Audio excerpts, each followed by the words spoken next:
قدم حجي حدي كايو قدم زي شعون فور كيف يلو تجمره anyway انت على مسيرك انا شجر كوينا زول عبد قال سري خلا بلس مسو شو خمس ورلت بين كم تحز عقلها تصبكا ازيوم علمات مصا تبهلو تاريخنا ኤርትራ ተንቋሽሹ ቃልስ ህዝብ ኤርትራ ተንቋሽሹ ኤርትራ ይተቀበሉ ዋኒኹም ህጂ ባዕልኹም ትባአሱ ምሽ ባዕለኻነ ክትባልዕ ቅድሚ ሕጂ ኣነ TDF ንምንታይ ተባሂሉ ምስ በልኩ ቀዳማይ ክትበልዓኒ ዝደለኻ ስራኻ እፅኒ ህዝቢ ትግራይ ስለ ዘለካዩ እሱ እንታይ ኢሉ ዘይጥቡቕ ተዛሪቡ ገሌልካ ትዛረብ ነበርካ ሕጂ ግን ጥሪልካ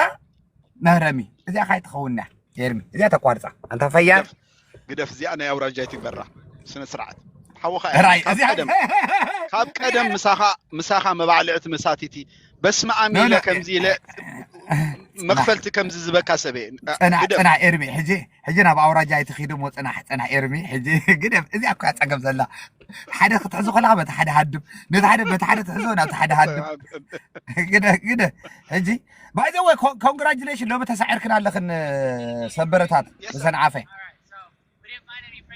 بكل ملو قل ندعتنا خن الزارب مبري لو مزين سبر حرق ازلو بسن عافيه تسعيرني Okay, got it. Thank you. تادي زلو قادم لو خال Okay, I'll let you know. Okay. باي ذا واي لو متو زوصتك حرقان تادي مسيركا سن عافيه غيروم لهم نعدخا انت تايم عدد انت ابزي متوي تمصص سبورتاو مهزنتي نورمال 9 نورمال هو حجيسي انا خانو فيسي تزبول خو كان عوراجا قدف اندي خالكا بكل اخ مصكا حجي مكباب كو يخوينو مكباب يخوينو قالو فنت سدل تخببو حجيسي قيتاچو ردا خانا بتا ولاليت هاغرو زعبيتو زمهارتو طيطيلو خيدو مسليو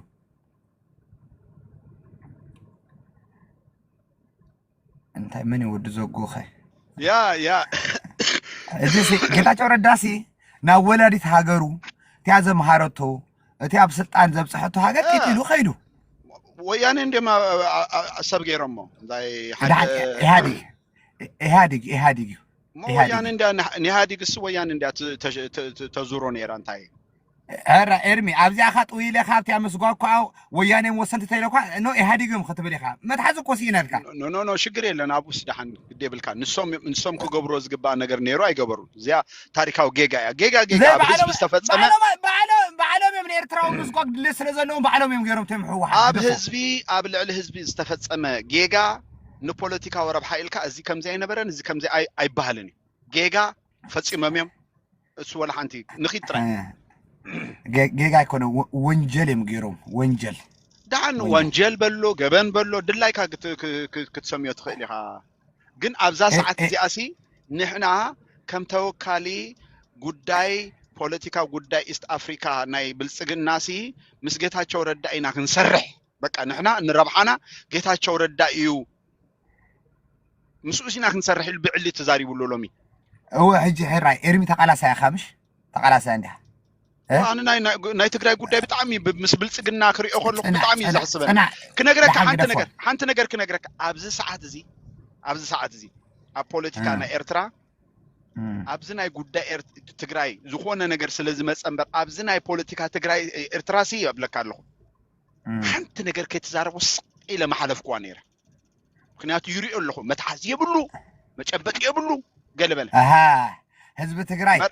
ናይ ትግራይ ነገር ኮይንን ግን ብልጽግና ንትግራይ ክበልዕ እንደገና ይመጽእ ከም ዘሎ እናርአኹ ግን ስቅ ብላ ይድልኒ አንሳብ እስኻ ናይ ትግራይ ምብላዕ ስለዚ መጽእ ኢኻ በቃ ሱቅ ምባል አቢ ኸምበር እዚ ኤርትራው ዝገብሩ ዝረኸቡ ዘሎ ሽግር መከራን ተዝኸው ነይሩ አፍካን ኢልካ ማዓጽኻ ማለት እዩ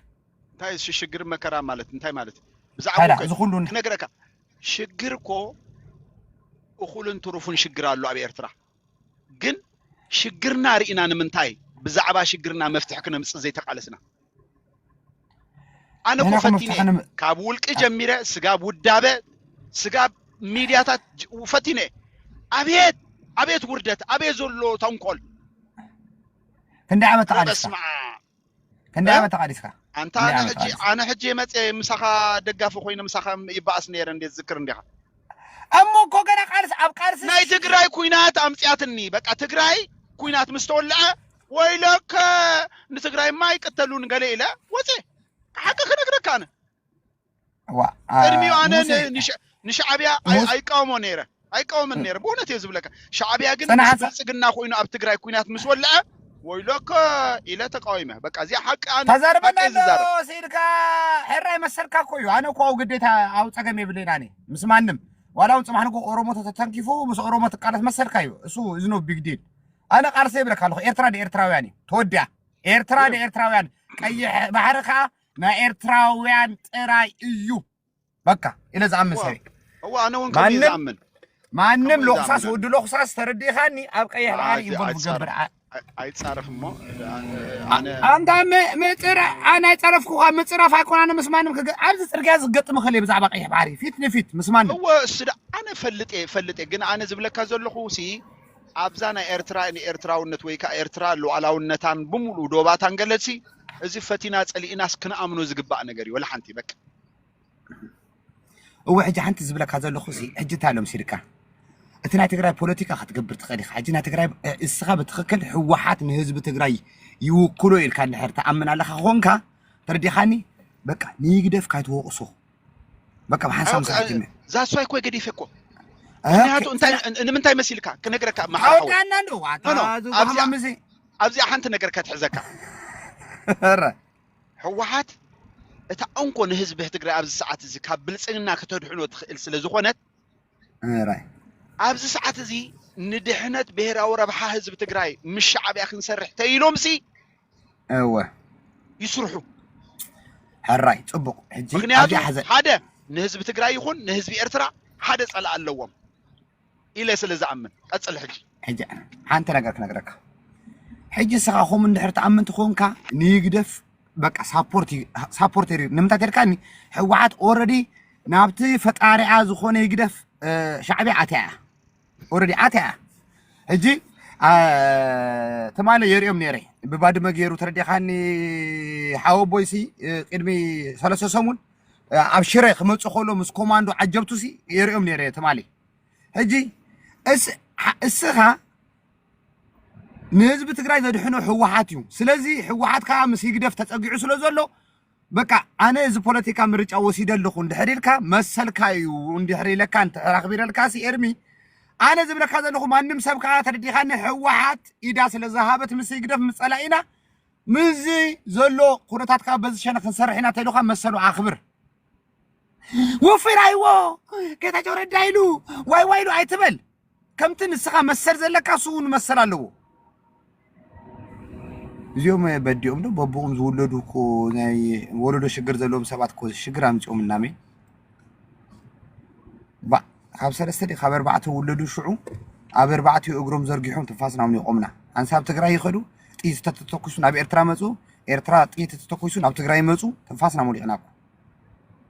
با أبو الوقت حاوبي خاتو خلو خير إنزي أبو تاتك أخي بقبرو لهم خلو خير إيكا كندا هجي إرمي أتي ناتكا بوليتيكا حرية كم ليتكا خمسة مرات كايو ما نمسب كا بوليتيكا حرية خوسر سي مسلي ناي بوليتيكا مبر ناي حزب قداي كون نزي هجي جيتاچ ورداسي ناي إيست أفريكا ناي تقناي مينستير أما خارو خوينو تشويمو أوكي قداي ناي إيست أفريكا زلو سي بيتوبيا شنه جيتاچ ورداي زكاتلو تبايلو اندهر ساعة قالت تكون كا تردي خان خبت إيست أفريكا زلو بوليتيكا خا حيزوه خنقساقس زخيل بقدامنت جيتاچ وردا نحراق اميطو بقى نتخبابينا زمركت سرح سو سلسرح مسو خسرحينا مبال مالت تردي خاني ناب إرترا زلو تارجي زلو بوليتيكا امبري نهزب تقراي مطلام مس حزب تقراي تردي خان انصار مخان ايكونن هجي كم تسخا مسر كم زلكا بتزم معاك بوليتيكا نخت كيد مانم سبك حري يالو هجي انا نوفي مبالو خوم دغيفه يكونكن جن كاتر دي خاني اتزو وصدو نات حريا خا ناي بوليتيكا حريا امبري ناي حدغا زاتو يكونن اسخان توسدو زلخ حجي شعب حوحات من الشعب متاواسي نهزب تقراي تدحنو حوحات الكا سلاز امنكا مخام شعبات خوينا حيل سلا تركب نتهزب بروتكشن كتقبر سلا تخل انا مس حوحات هادو ختب لنخا ناي حدغا يكونن هجي نفسه كيف نوصدو أبزو بوليتيكا حرية مرقصي ترديخاني نحادنا حادقا يكونن يتاچو ردا ترديخاني أنا يتاچو ردا تزغون نير أنا كنتو سوزو وصد أي موصدكم أنا كمتركاني بوحد عدقرات اندرتا رايا زيوم دقفت اللوو كم تحو حات حيزاتو زلا حيل ترديخاني كومو حيل حيزو بتقرأت أتوخ بالمقالة نيرو كومو تأتو حجي ولا أنا عبت تفاتت باورس ممتس نيرو كنت أتيل كاتردي خان هزبي أنتين كم مخاد نزي زنبورو عوارح دلايو زأكر سراوي تردي خان ملميلو كفيدرال أصوار حاجز حاتيتو يعطي قوسي دلايو مسحو حادس متفاتت نيرو بكا بركالو مستفاتت نيرو نحو حات حجي مستفيدرال حيل مسو مهلاو بدحريت السو زململهم سراوي تندحرالو خوينهم حوات أنتي مقبرتون ويا عبد الدريم زعاتو ويا بتراتو حسابي مكاتو السو كنا نبرن يخير عندي سابا زلات أصاب تردخاني يركب ويتصاب قبل يتشرم يمتي نيرو يلنا بصراحة نبرن امباركم تسرح زنوبرو من اسينا عدقرات من اسينا اندرتا من اسينا رايح حيزو تردخاني 34 سراويت ابزا حصره غيدي سريحو كابه فيدرال تردخاني تدرابه حاجز حاتيتون مسحو واحد متفاطط نيرو كهدم ما يقبوني انا تزخون كم قبركوا دبصي تردخان وصاب كتبرنا خلا وصاب بركوا نير ناتي سراوت كرت غيري تفاطيتك اب حد نهر حد غيزي خاطر دخان باور تمطاطان خونكا نامتا تمص نام مدر داري خاتمص ازي غن اينبرن ازي مس حزب تግራይ اينبرن ናይ ምልፍላፍ ባህሪ ዘለዎ ኣንቢብካ ኤክስፕሌን ናይ ምግባር እዩ ዓቅሚ ዘለዎ ወንበሪ ኣይነበረን እዚኦም ኩሎም ራየታይ እዚኦም ኩሎም ዓድግራት እዚኦም ኩሎም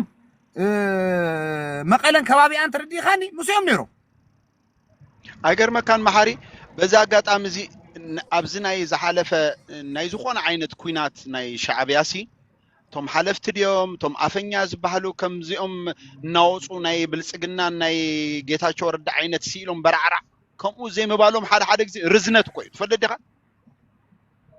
በጣም ኮይ ዝገርመን ሕጂ ንኣብነት ሲ ናይ ኢትዮጵያ ጀነራላት እንድሕር ኣብቲ ናይ ኩናት ትግራይ ተተ ጀነራል ፊሊጶስ አባታችን ነው መካሪያችን ነው በቃ ጌታቸው ረዳው ለካሆም እዩ ነይሩ حجي شعبي اخ نغركا شعبي بتفطروم ولا قد محجز نبر خوينا ترديخاني اتيوم كزاربو زغبو مزاربو مبر جنرالات هيزاربوني ترديخاني مرحت خفله سراويتات هيزاربوني زخونه يكون تكال هيزاربني كل غزي شعبي بنتا يفلط بزي مزراب تم نا ايتوبيا ግን حنت كح كتبر كولا يدفوم عبيتي جنرالات ጫት ዝቅሕም ካይተረፈይ ትሽቱሽና راحه صمص يزارب شو تتعود تا نجر قمت البس بلد نحبرتها سبن نت بوليتيكان حفرت كوينا خوفت بل بعد باج على بلد تزارب وزرا بار أيوه كدم حجي نو كدم حجي كدم تماريخ ومستملسة مس إهادي كوين تزاربوا شعبي ابدنو ما كان دمي ما تقبنا الناكم قريلو زقبرو زنبرة مسحوحات كوينو فخارتات رأيو تمالي شعبي أخا حيزوم مقالة مسأتوه خاء قدمه خوينات مجمارو خا ني شعبيا وتادر انت عنا تاريخاوي تعنا تامراوي خم سرعيت خم سرع خالف ليفو حجسي باጫسي بيني عفو حجن شعبيا كم زخن قبرنا خبل كبل هيكلن حجزي اتهم تالهم سيركا بعافهم نبعلهم سي بعافهم يزسروا حجابانا ግን تالهم سيركا سبحات افريم يمولو مكل خادنا يترا جنرال كولو እዚ ሁሉ ወራራት ከነካፈ ኮለን ሓንተ ማዓልቲ መግለጽ ይሁ ይፈልጥኒ ዋን ዴይ ብለካ ኣለኹ ኤፍሬም ኤርሚ ዋን ዴይ ስብዓት ኤፍሬም ከም መግለጺ ውዕሉ ናይ እግሪ መኸል ይኹን ውዕሉ ናይ ዓዲ በጊዕ ይኹን ውዕሉ ናይ ዓሰም ይኹን ውዕሉ ናይ ዘላንበሳ ይኹን ሓንቲ ማዓልቲ መግለጽ ገይሩ ይፈልጥኒ በቃ እቲያ ካብቲ ሚኒስትሪ ዜና ተመሓላለፍ ንህዝቢ ኤርትራ ንኹሉ ንተሰራዊትን ንህዝብን ብሓንሳብ ተበጽሖ ካልት ውጭቕ ዝብል የለን ገለገለ ተዓውዱ ኩናት ዝዋዓለ ገለገለ መራሕቲ ክፍለ ሰራዊት እዮም መራሕቲ በራጊ ተርዲኻኒ ኢንተርቪው ዝግበሩ ዝነበሩ ዝህቦ መግለጽታት ነይሩ ዋላ ታንክታት ተማሪኸን ክንደይ ታንክ ተማሪኸን ክንደይ ታንክ ተቃጺለን እንታይ ዓይነት ሰራዊት ተማሪኹ ብጸብጻብ ዝቐርብ የለን ኣብ ኤርትራ ትምያ ዝገበርካ ጌርካ ሕጂ ጌታቸው ረዳ ተመልስካ ራእዩ ኢንተርቪው بزعبا عبي تزاربو زربا كم زي خاتحبا رديهن ما قوا خوينو اتم دقفتو كن زي يحبو انت فطط يلوم مصيوم نو كدغركانو ጌታቸው ረዳ አድገህ አንድ አበለ ጀሚር ካተረዲኻኒ ዘሃቦ መገለጽታት ብዛዕባ አቢ ብዛዕባ አዳነች አበቤ ብዛዕባ ባጫ ደበሊ ብዛዕባ ገለምን ኩሉ ዘሃቦ ራእዮሙ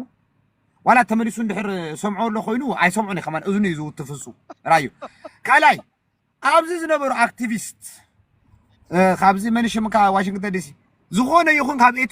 ኢትዮጵያውያን ቤት ምግቢ ይኹን ድኳን ይኹን ካይተገዙ ዋላ መውሰዱ አሉላ ሰለሞን ብጣዕሚ አሉላ ሰለሞን ሕጂ ኢትዮጵያው ኮይኑ ዘረብ ዘሎ ዘሕፍር ነገር ናይ ብሓቂ ንዓና ንባዕሉ አሉላ ሰለሞን ኢሞሽን ጌርና በቃ በቲ ዝነበረ ኩነታት ማዕረ ከም ተኾይኑ ዋላ ድኳናቶም ባራቶም ንሕና እንኳን ባርከማን ካይናቱ ሰጋመጋ ምባል ጀሚርና ነርና ንምንታይ ህዝቢ ትግራይ ተረዲኻን ሓደጋ ወዲቆሞ ኢልና ተረዲኻን ሕጂ ግራዮም ስልብጥ ኢሎም ንዓኻ ግዳይ ገይሮምኻ ራዮም ናበይ ሃዲሞም ጻድቃና በሉ ሕጂ ጀነራል ሳሞራ ጀነራል ሳሞራ ጽና ኤርዶጋን ያድነው ሳዳም ሁሴን ያድነው ኖ ጀነራል ጻድቃንሲ ምስመኒና እንደራደር ጦርነቱ ቋልቋል ክብል ኮሎ አብቹ ግን ጀግና ነው ኦነት አንበርክካ አፍደገ ደብረ ብርሃን ኮፊሉ ጀነራል ጻድቃንሲ ምስመኒና እንደራደር كندرادرم نخل ነገር ጦርነት እኮ አብቂዕ ወዲና የና ክብል ኮሎ ህጃቤሎ ህዝብ ትግራይ راحሪኻ ጀነራል ሳሞራ ራዩ ህዝብ ትግራይ ተረዲኻኒ በቃ በጣም ተዝኸበረን በቃ ዓብ ክብረት ዝነበሮን ተረዲኻኒ ጀነራል ማዕረግ ተሸኪሙ ኢቭን ናይ ሙሉ ናይ ኢትዮጵያ ጀነራል ዝገበሮሲ ናይ ትግራይ ፓርቲ አበል ሕጂ እንታይ ብሎ ማለው ጀነራል ሳሞራ በአዲስ አበባ ኮፊሉ كلا ناي بعلكم جبروا بلالو زي سخاتكم يخم تحمون عزلكم ناي بعلكم جبروا تبل زل خاسي داي حجون حوحاتنا بتحت شعبيات هزلا تاينا بعلنا خنجبر ده بتي عجس انت بلوخا نحنا بل كم حوحات تردي خاني كم حوحات اكتيفيست كم حوحات عبالات فشكوال ابز عالم يله فشكوالاتيو ترسم يقدر لا تغتيرو مالو تحد ናብቲብል ተሓደ ናብቲብል በቃ ተገቲሮም ጽበዩ ካሉ ዘዝደለይዎ ንአቢ መሳርሕ ተገይሮሞ ንሕዋሓት አኸርዲዶማ ሕጂ ካነ ሕዋሓት መሳርሕ ተገይሮም ካነ አቢ ካ ተጠዋቢሎም ኣሎ ሕጂ እዚኦም ክስታይ ተብሎም አይኮን ሕጂውን እዚ ቃልስኻ ኤርሚ በቃ ህዝቢ ትግራይ ሕዋሓት ተድሕኑ ምርጫይ ሕዋሓት እዩ ካብልካ መሰርካዩ ንሕና ካ ተረዲኻኒ ውፉይኻ ከም ቃልሲ በቃ ቃልሲ ከቀጽለኒ ዝኽእል ቃልሲ ከስርሓኒ ዝኽእል رديخاني جيتاچو ردا تيلوخا مسليو زي ناي بوليتيكا مرغص يكون ولا حنت يكون حزب تግራይ سي ابز بالانس تقتو ነገር አይኮነን ምጥራም አይኮነን በቃ نحنا ابج دار حزب تግራይ ابتحتو ودبو اتيلو كغبرو زغبو ነገር ባዕሉ ክገብር ይኽእልዩ እዚ ጸገም የለን ሕጂ ናትና ቃልሲ በሶማልም ከን ከይን ነኽእል ኮይና ግዴታ ለሶማል ተኸናውን ራእዩ ገዲፎምና ኸይዶም ክትበላ አይተኸና ኸይርሚ በቃ ሕጂ ሓዳርካ አውጺና ካለና ኦሬዲ ስማዓኒ ስጋ መዓስ መምዝ መጻይሊ አነ መስኩስተለሁ እና ተባለ ይንበር አንተ እዚያ ተሰክፍ እኮ ያዚያ አነ አይተሰክፍና ኤርሚ ሐውስ አነ አትሊስት እስኻ ከሙ አይትብልኒኻ እጂ አነ ሓንቲ መዓልቲ ምስትግራ ያለና ምስትዴፍ ኢልካ ይትፈልጠን ዋይ ናይቶም ከሙ ዝብሉስስ ንምንታይ ትከላኸላ ኣለኻ እስኻ ና መከላኸልኩ ኮን ኤርሚ እስኻ ሕጂ ምሳሌ እስኻ ብለካለሁ አነ ኣብ ቅድሚ ሓቂ ዝዛረ አነ ንኽልትኹም ዝፈርደኩም ዘለኹ ኤርሚ ዓርኪ ንኽልትኹም ክደፎ ንዓይ አውጻኒ أنا نخلطيكم سي عودات كلبكمكم السخا مس دبرصين تخيد السخا مس جيتاچو سنه سرعات كبر صنع صنع صوميو خايت غزتنا خا صنع عنده بسنه سرعات نزارب السخا ددحر دبرصين تخيد اسو ددحري جيتاچو خيد نخلطيكم كحزكو تنفاس يموليخي اتنعو غداي لكم كذبلكم زلكم ابيكم ناكو انا كو اتليس ناتي كمان عايش مخنياتو بحر ندلي عصبناتنا ايو እና በለዝ ፍክር ኃይሊ እዩ ተረዲሃን ስለዚህ اتليست سي بقى خمانس مساخ قرب نقرارب ترديحان قرب انا خمان يحيش نا اوراجا قرب وطت تزيبي لكاس انا خمان بلصكا نو اوراجا حجير خدتكم يعني زوطت زلخو نعا دبرصين ايواص اكاني ارمياس نعو فوي جتاچو وي ابي واصاك نعا بزل ناتنا سرح لنا نعو بلالخو إنا تمنعو كون عقاتهم نقول كلتيكم كا كابت الرجوم زخونه ودب يخم مصخم كا كابت برو صلمات زبا برو غانين زبال ودب كنا اتم زبزحو ناتكم يم متزغر مان نو اتودب انتاي زلوهم انتاي زوقو ماتو سبات نغرونا بجاخاتكم اتو برو صلمات زبال سي انت انا مرفيو زهبهم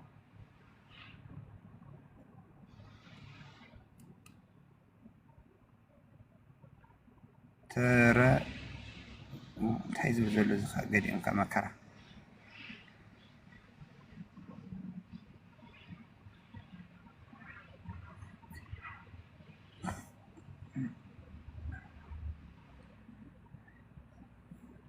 ريشان دي سيمني ام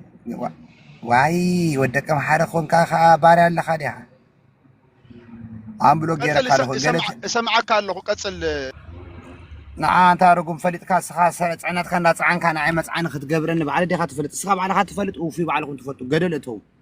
ناخاتكم هاطفانا بقدمو قالسون قدمت هيكيدن امبا تግራይ አቢቹ ዋ ከምስ ጋር ዘርአይኹም ደድሕሮም ክትከዱ ንሕና ተፋስራኹም ሞልኹ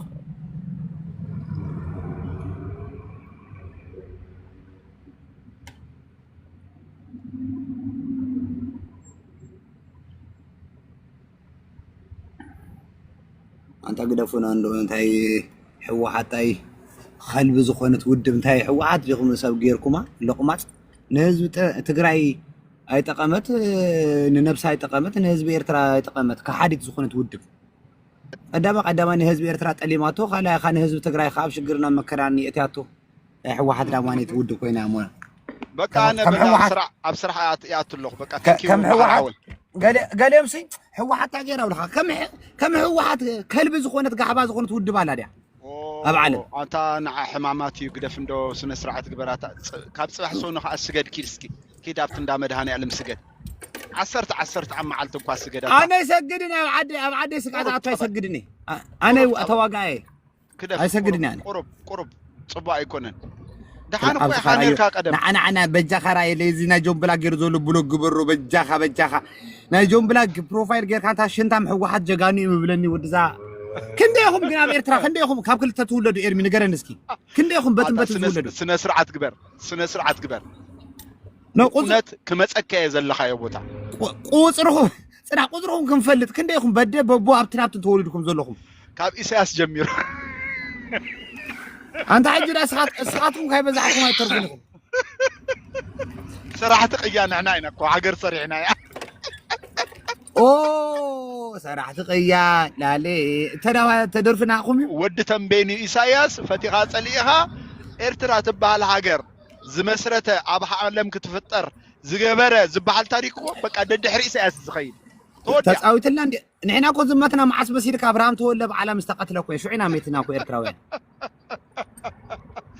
اتابل تشاو بقى تشاو تشاو نسرحينا زبل زلو خا اتي بلصقنا ارترا كخون زفتن زلو وفي انت بلكم مغنانا يكون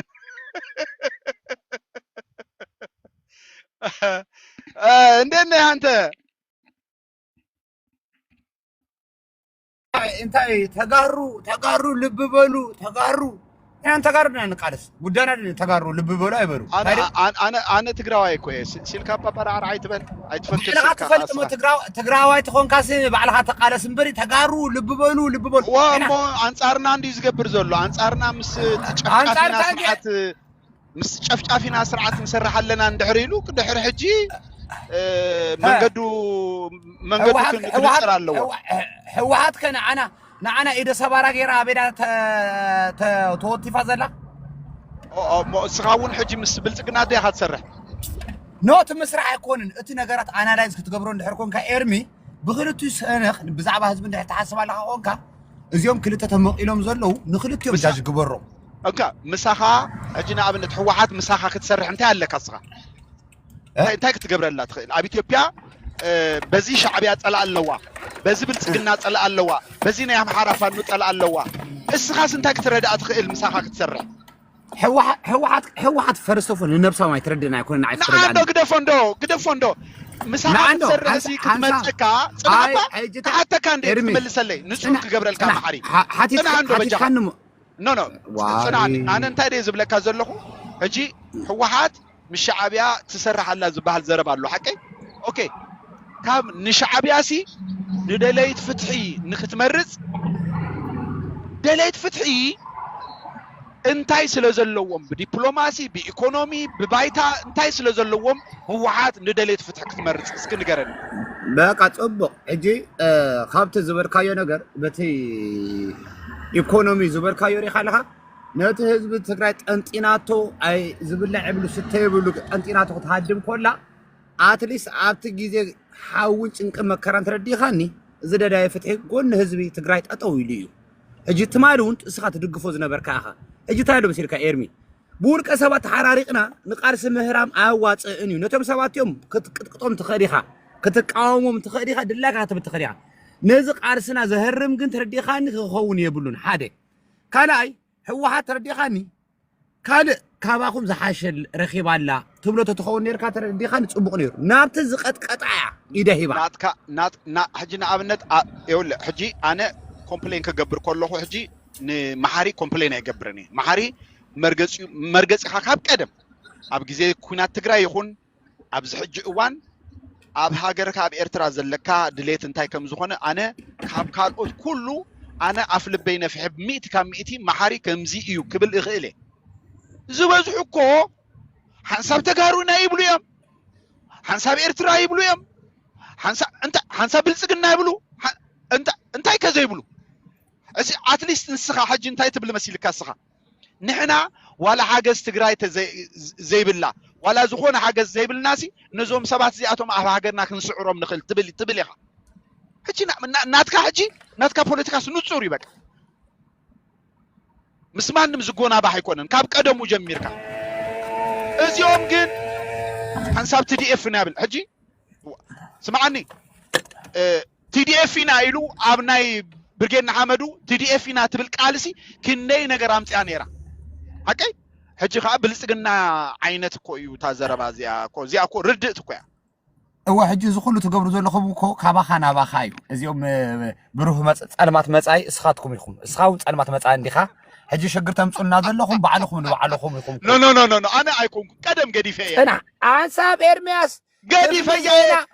اتصرحلو اسي فيديو انا كريكا با فيديو خبا صلح حرا فيديو انا صوتك انا حجي كو شجرنا زلوسي اليوم بصلمات مصات بحالو بتبت تغوجاجيركم بعلى خم كتتارارا قتيل كان لما انت قتيل كان حق تترخيب كانت موت هو هجي انا تصجمنا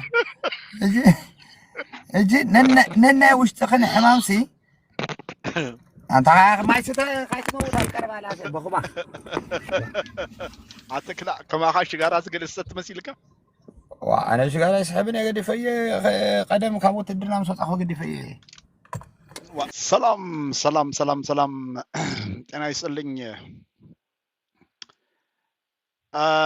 ابلم عنتي حصر زبله كزارب ودلي زلخو ነገር እንታይ እዩ ابلم عنتي ናይ دليت فتح ميديا زوعله ነገር ቁርብ ገለ ነገር ክብለኩም ስለዝደልኩ ያቴ ሱድማ እንታይ እዩ ጌታቸው ረዳ አብልጽግና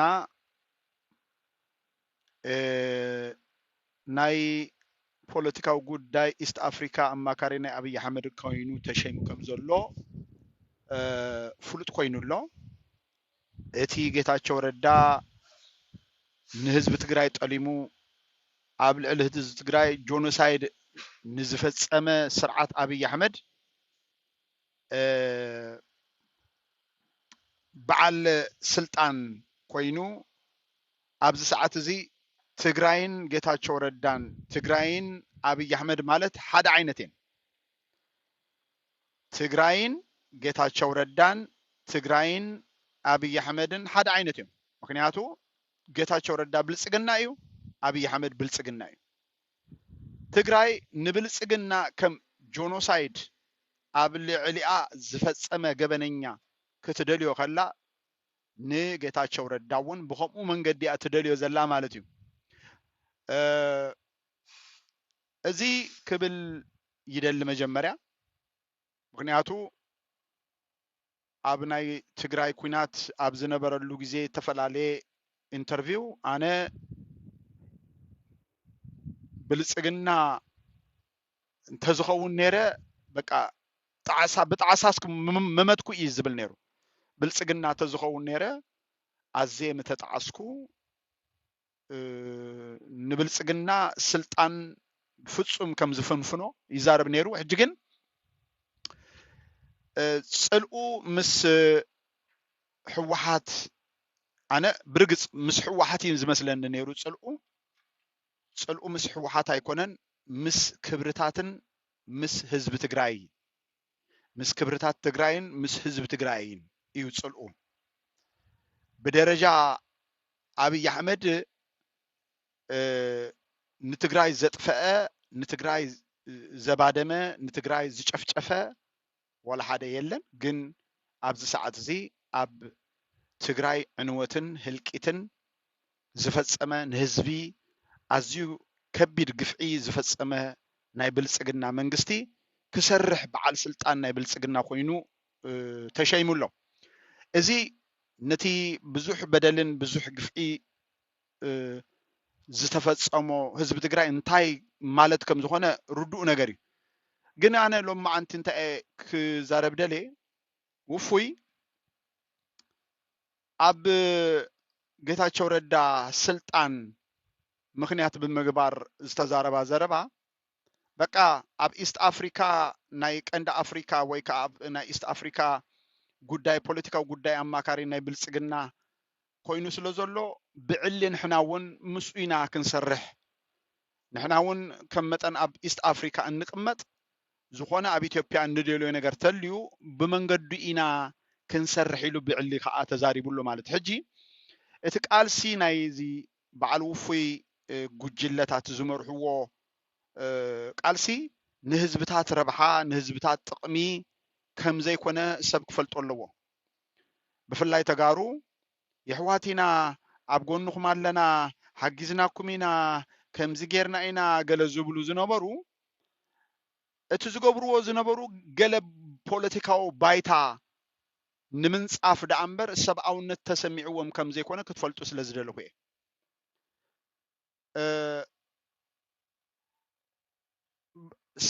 ሰብ ንነብሱ ከይፈተወስ ንኻልኦት ክፈቱ ኣይክእልን እዩ ስለዚ እዞም ሰባት እዚኣቶም ዝዛረቦ ዘለዉ ዘረባ ንጹር ክኸውን ኣለዎ ዝዛረቦ ዘረባ ከዓ ኩሉ ግዜ በቃ ፖለቲካዊ ረብሕኦም ኣገዲስዎም እንዳእዩ እምበር ኣብ ትግራይ ሓውና እዩ ንሕና ተጋ በቃ ልንቅነ እኮ ማሕበራዊ ሚድያ ንርኢ ኣለና እኮ ኣብ ልንቅነ ማሕበራዊ ሚድያ ዋላ ኣብ ሎም ማዓንቲ ናይ ሜሮን ገዛ ከባቢ 4000 ሰብ ነይሩ ንሕና ተጋሩ ኣይኮንናን ይብሉሎ በዓል ኣያድራር በቃ ሓቆም እዮም ተጋሩ ኣይኮኑን ኤርትራውያን እዮም ታ ተጋሩ ትብል ምስ ተጋሩ ጽግዕልካ ነቲ ፖለቲካ ናይ ደለይቲ ፍትሒ ከምዚ ዋዕዋዕ ንኽተብል ዝተጠቀምካሉ ንትግራዋይ መጋበርያ ተጠቀምካሉ ዳ እምበር ትግራዋይ ከም ዘይኮንካ ዳ ወይ ከዓ ብትግራውነት ጽልእ ከም ዘለካ ዳ ፍሉጥ ነገር እዩ ስለዚ እዚ ክኸይድ ዝጸንሐ ነገር ብደንቢ ኩሉ ትግራዋይ ክርድኦ ይግብኦ አንጻር ህዝቢ ትግራይ ኮይኑ ንዘሎ አንጻር ህዝቢ ትግራይ ኮይኑ ንዘሎ ጌታቸው ረዳ ጥራይ ዘይኮነ ኣብ ልዕሊ ህዝቢ ትግራይ ጆኖሳይድ ፈጺሙ ኣሎ ይብልዎ ንዝነበሩ ጠቅላይ ሚኒስትር አብይ አሕመድ ዋላ ከይተረፈ በቃ ብፖለቲካዊ አሊያንስ ብፖለቲካ ምሱ ክንሰርሕና ይብሉውን ስለ ዝቐነዩ ባይዘወይ ነዛ ነገር እዚኣ ምሰምጽዋ እውን ብዙሕ ፋሕፋሕ እንዲያመጽያ ዋላ ውሽጢ ትብርጌና ሐመዱ ሓደ ማለት ሲኢሎም ኣብዚ ማሕበራዊ ሚድያ ብዙሕ ዛረቡ ከምዚ ገበርትን ሓደግትን መስሉ ከምዚ ሓደ ጥርኑፍ ዝኾነ ውዳበ ዘለዎም መስሉ በቃ ናይ ሚድያ ቃልሲ ናይ ዩቱብ ቃልሲ ናይ ክእለት ዘረባ ቃልሲ ዳ እምበር ኣብ መሬት ሲ በትሪ ዘይብሎም ውዳበ ፖለቲካዊ ኣመር ፖለቲካዊ ቻርተር ሓደ መራሒ የብሎምን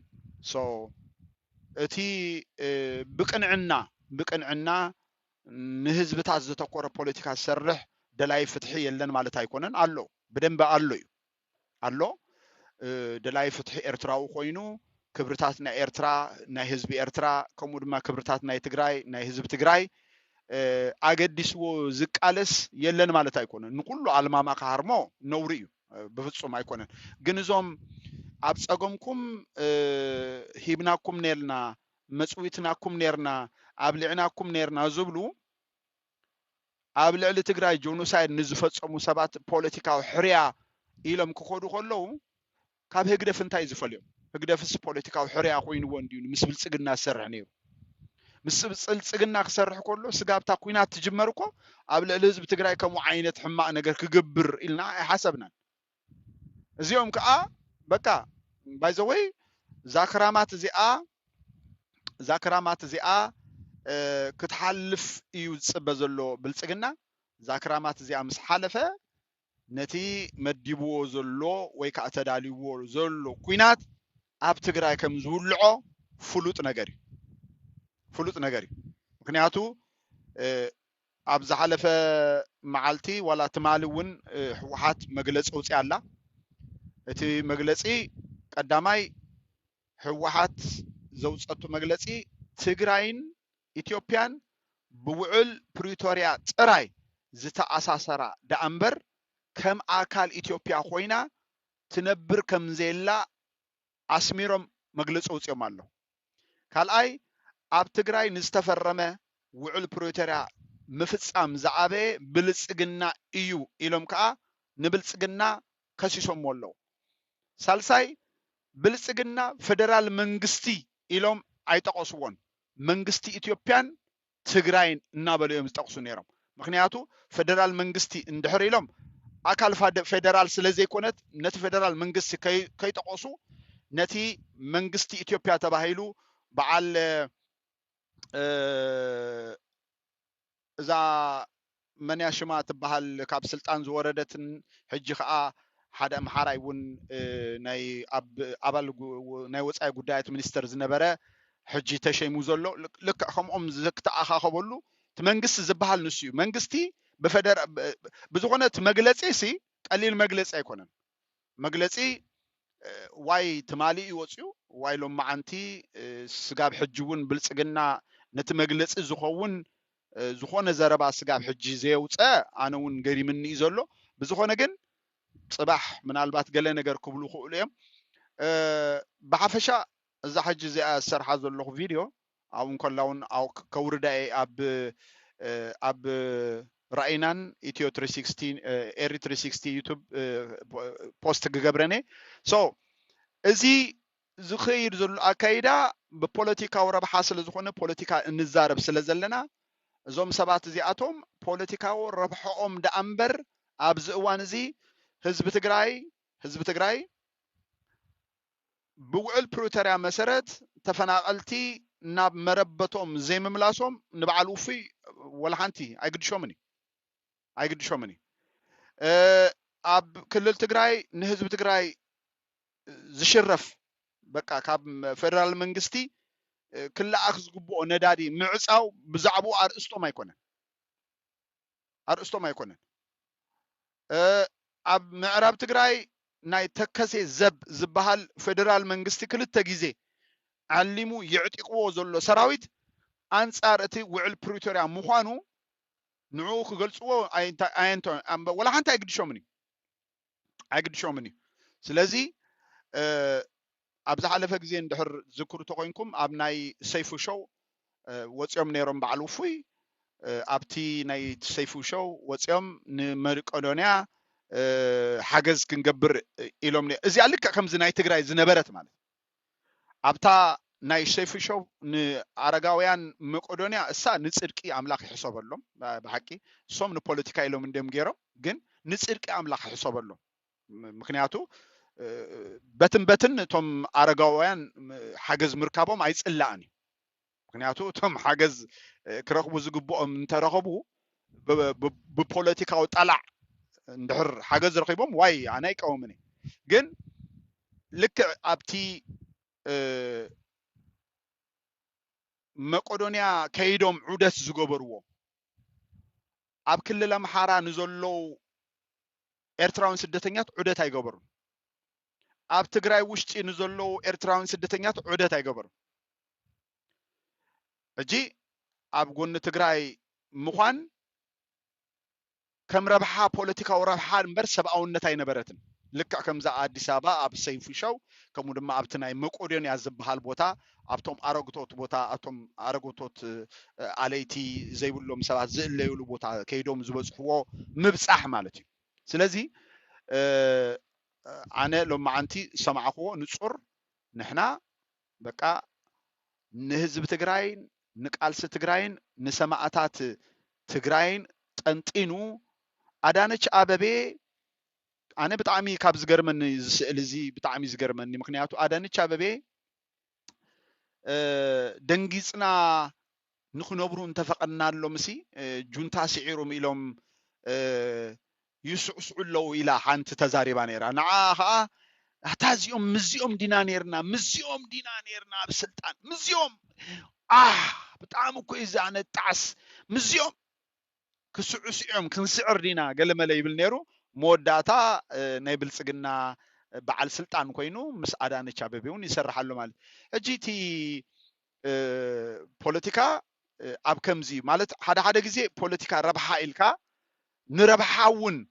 ክትገብር ሕጂ ናይ ብሓቂ ቃልሱ ንህዝቢ ትግራይ ዝጠቅም ቃልሲ ተዝኸውን ጌታቸው ረዳ ህወሓት ኣይጠዓመቶን ውናት ኣላ ባይቶና ኣላ ወይ ከዓ ጋልኦት ኣሎ ወይ ከዓ ሓድሽ መስሪቱ ትቃልሲ ክቅጽል ይኽእል ነይሩ ግን እቲ ጸገም ገለገለ በዓል ዶክተር ሃይለ እውን ከይተረፈ ደደቢት ሚድያ ተዛሪቡ ነይሩ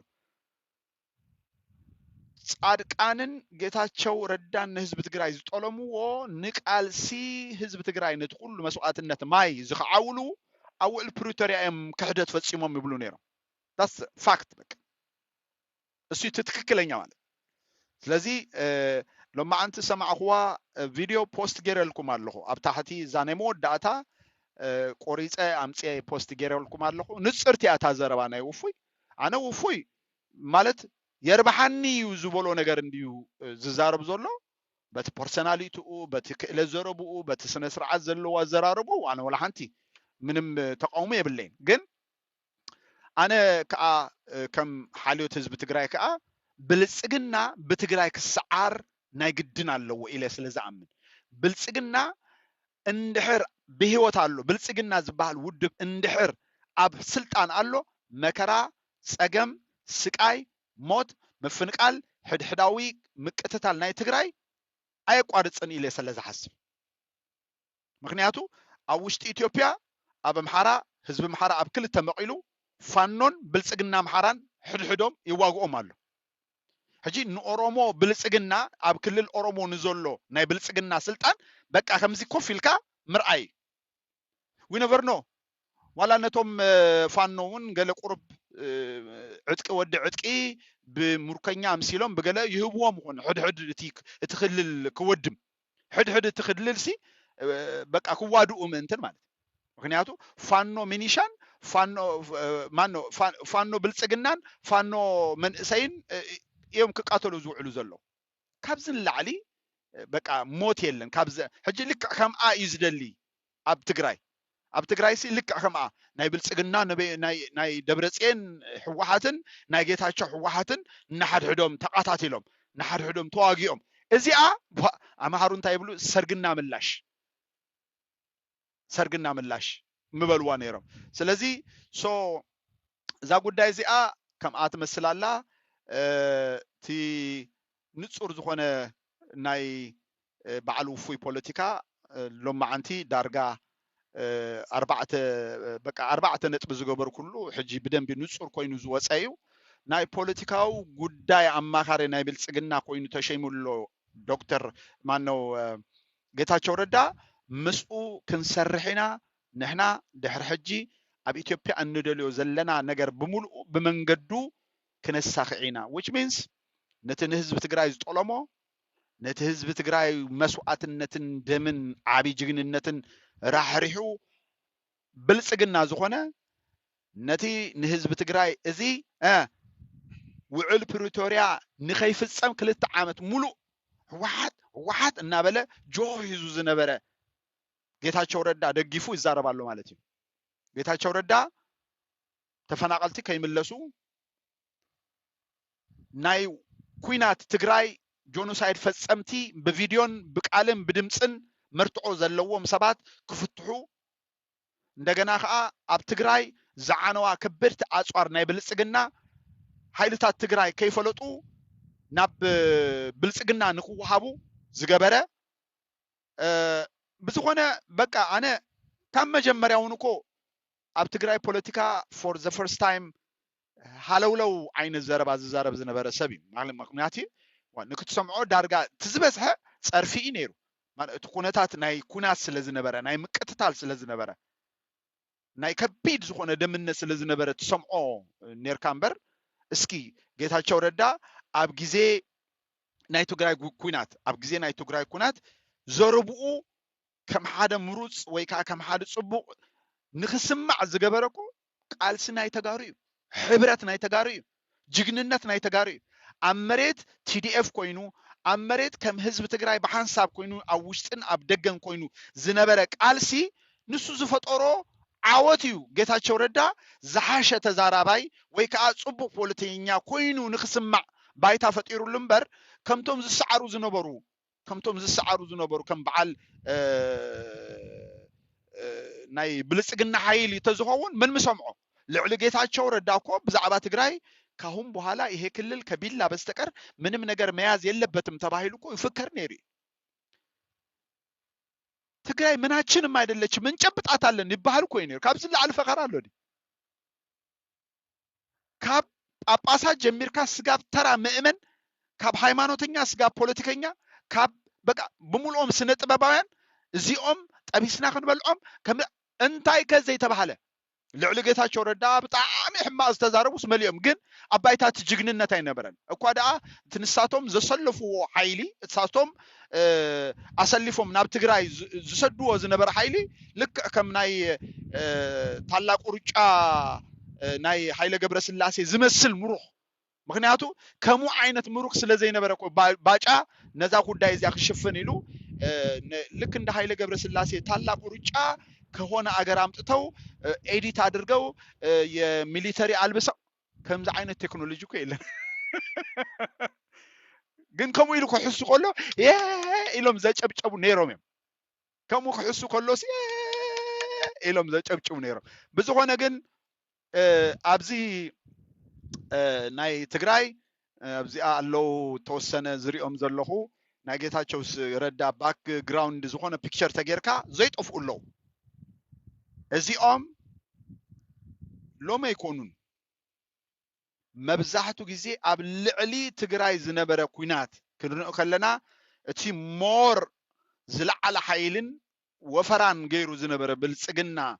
ኢልና እንርኢ ስለ ዝነበርና እምበር ኣብ ግዜ ናይ ኩናት ትግራይ ከይተረፈኮ ብዙሓት ተጋሩ ነይሮም ኣብ አዲስ አበባ ኮይኑ የስ እናበሉ ውስኪ ዝሰትዩ ናይ ኢትዮጵያ ባንዴራ ገይሮም ዝስዕስዑ ገለ ኣነ ለንቅነ ፖስት ገብረ ቪዲዮታት ኣለን እኮ ነይሮም እኮ እንጂ ከምቲ እንታሽሙ ዝብልዎ ገለ መላ ኣይኮነን እንጂ ሓድሽ ተፈጢሮም ኣይኮን ነይሮም የምሶም ኣብ ጎን ብልጽግና ኮይኖም ናይ ትግራይ ብልጽግና ክኾኑ ቀድሚ ኩናት ናይ ትግራይ ብልጽግና ንክኾኑ ህወሓት ተፋዳ እምበር ከምዚ ዝብሉ ነይሮም ንኦም ናይ ጌታቸው ረዳ ነገር ቁርብ ጥዒማቶም ጌታቸው ረዳ ከዓ ብላዕላዋይ ተጸዋዕነት ናይ አብይ አሕመድ ናይ ብልጽግና ወኪል ኮይኑ ኣብ ትግራይ ብልጽግና ከቅጽል ፈቲኑ ንኦም ከዓ ትግራይ ናይ ለውጥ ሰብ ጌታቸው ናይ ለውጥ ሰብ ረኺባ ገለመለ ትግራይ ገለመለ ዝብሉ ነይሮም ሕጂ ግን በዛ አጋጣሚ ኣብ ትግራይ ናይ በሐቂ ጌታቸው ረዳ ናይ ለውጥ ሰብ ነይሩ ንትግራይ ዝጠቅም ሰብ ነይሩ ትብሉ ተኮንኩም ኦኬ ናይ በሐቂ ሕጂ ንኢትዮጵያውን ናይ ለውጥ ሰብ ክኸውን ኣብ ብልጽግና ናይ ብልጽግና ጠቅላይ ሚኒስትር መተካእታ አብይ አሕመድ ክኸውን ድምጽ ሃብዎ ብዛዕባ እዚኣ ከምዚኣ ጌርኩም ክትጉስጉሱ እንድሕር ሰሚዕኩም አብይ አሕመድ ከይቀትሎ ስቅ ክትብሉ ይሓይሽ ኣብ ትግራይ ጥራይ እንድሕር ኮይኑ ይፍቀድ እምበር ኣብ ብልጽግና አይፍቀድን እዩ ሶ ሰዓት መስል ናይ ሎም ማዓንቲ ሓሳበይ ሓደ ዝፎቶ ሰብ ነይሩ ሰዲደሉ ነይረ ኢንቫይት ጌረዮ አይ ቲንክ ምናልባት ናይ ጌታቸው ረዳ ከምዚ ዓይነት አካይዳ ደስ ስለዘይበሎ እዩ እቲ ኢንቫይት ዘይተቀበልካዮ ክትከውን ትኽእል ኢለ ይሓስብ ብዝኾነ እዚኣ ነይራ ናይ ሎም ማዓንቲ ሓሳበይ ያ እዚኣ ትመስል ኤንወይ ተጋሩ ብደንቢ ነገራት ብደንቢ ማለት ንጹር ስለዝኾነ ነገራት ብደንቢ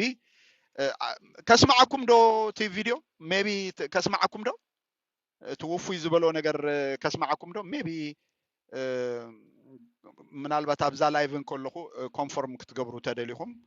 አይ ቲንክ ከስማዓኩም ይሓይሽ መስለኒ ኦኬ በየነገሩ እግዚአብሔር አናውን አብቀራ አፍሪካ ስለዘለና እሺ ኣብ ኢትዮጵያ እንደሊዮም ጉዳያት ሙስሊና ከነዛረብ ማለት እዩ ሙስሊናቸው ኢና ከነዛረብ ማለት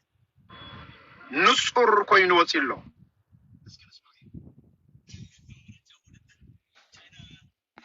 ተመሪጽና እንታይ ማለት እዩ ራሻ ካመላ እንደሕተ መሪጻ እንታይ ማለት ኢና ሐይ በቸም ኩለን ሀገራት ትርጉም ናይቲ ስልጣን ትርጉም ናይቲ ሓላፍነት ትርጉም ናይቲ ምርጫ ጽበያሉ ዝነበረ መሰረት ንሕና እውን ትርጉም ሓላፍነት ናይ ጉዳይ አማኻሪ ጉዳያት አቀርና አፍሪካ ናይ ጌታቸው እናብራና ከም ትርጉም ንኽእል ኢና ማለት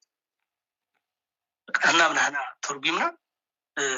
ያ ሕጂ ንሕና ንባዕልና ስምትላቸው ኢና ክንዛረብ ማለት እዩ ሰልጠና ንሕና እውን ኣብ አፍሪካ በቃ አለ